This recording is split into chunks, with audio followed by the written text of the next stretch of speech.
What's up, my friends? How are you guys doing? Welcome back. Thanks for stopping in. Guys, Halloween is over, which is a bummer because my favorite types of movies are horror movies. And, so I always look forward to that time of year.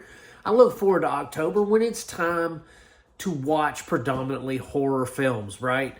But it's over. But I still have some movies to talk to you guys about before we move on to more traditional films. And since it's November, we're going to be talking about some holiday films starting this month as well. So, I guess before we get into anything today, hit that like and subscribe button for me, guys. Today we're talking about a film from 1966 directed by Leslie Stevenson. If you guys don't know who that is, Leslie Stevenson created The Outer Limits. Okay?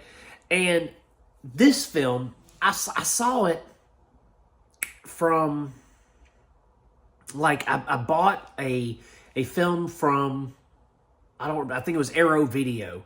And inside the pack of this film that I bought, there was a little, postcard of this film called Incubus. Now, I said to myself, what is this Incubus film? So, like any normal cinephile does, I went to IMDb and I looked up Incubus. It had William Shatner in it, and I said, you know what? It's got Billy Shat in it. I gotta see my man. I gotta see Captain Kirk. But come to find out, this film is actually before he rose to fame as Captain Kirk. This was one of his earlier roles before Star Trek, which I thought was pretty interesting.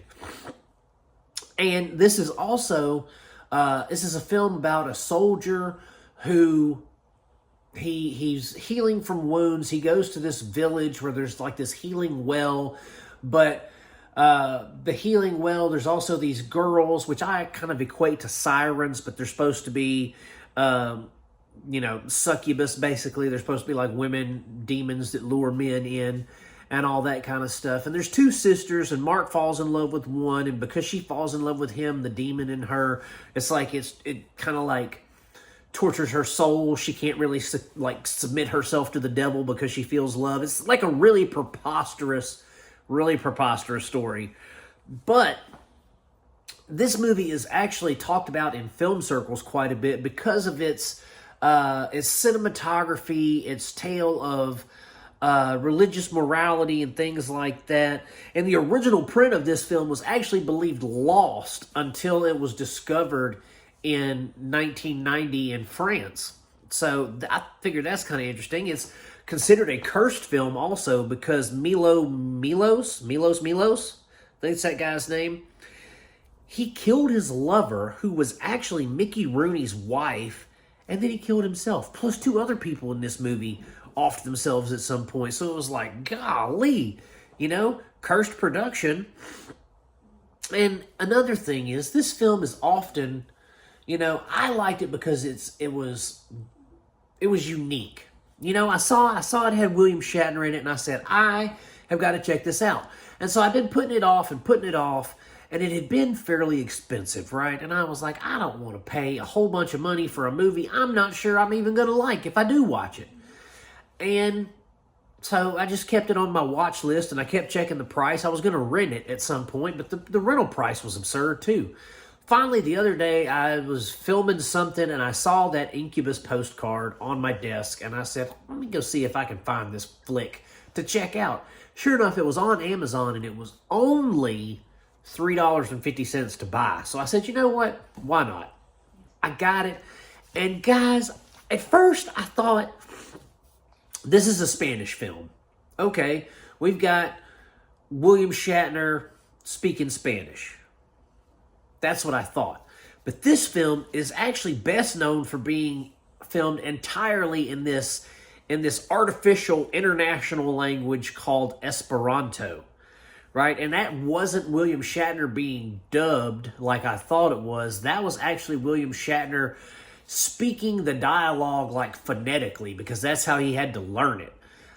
Because it's a made-up language. It's super weird. But I dug it. And I love finding out little facts like that about this film. It was received well. People back in the day, they compared it to The Seventh Seal, man, they compared it to The Seventh Seal because of its cinematography and stuff like that. And I really just liked it because I thought it was really art house for the time it was made. I thought that William Shatner was stiff as a board, like his acting was terrible.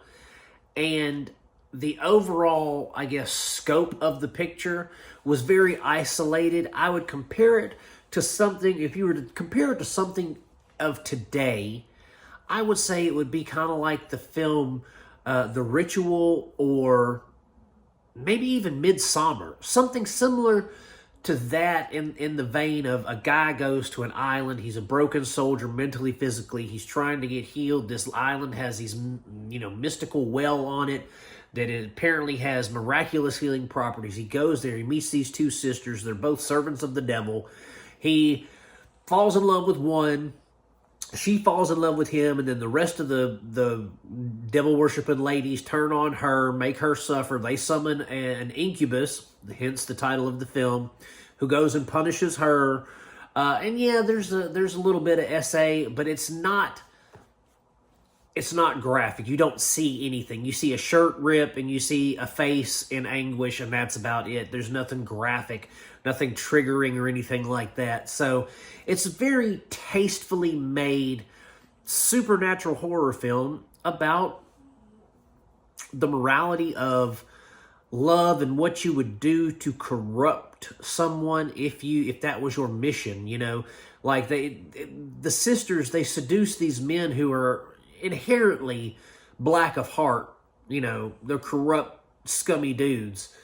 But finally, the one sister's like, I want to serve the devil the best I can, and I want to seduce a saint. I want to seduce someone with a pure heart and sacrifice him to the Lord of Darkness. And the other sister does not. And it's a really well-told story, but it's really art house. The language, I'm guessing it didn't take off a whole lot back in the day, because the reason that the director chose that language is because they said it made it feel more unearthly, more supernatural, more cosmic. No, it just sounded Spanish. That's all it sounded to me, was Spanish. It didn't, and it created a language barrier for the American audience, because this is the first American mainstream film that was ever produced entirely in Esperanto. And that's kind of why it flopped at the box office, is because if you're making an American film and you've got this actor that has been in American films, and here soon he's going to be James T. Kirk, and it's filmed in Big Sur, California. You're not in Spain, and it is totally misleading that you would feel like this is a Spanish film if you watched it and didn't do any research on it. So overall, guys, I think Incubus is worth your time, especially if you're into like older, more art house type films like The Seventh Seal and things like that. This would be something you definitely want to check out. I enjoyed it. I think you will too. If you can find it somewhere, by all means. But if it's spendy, don't waste your time if you're not that interested in it.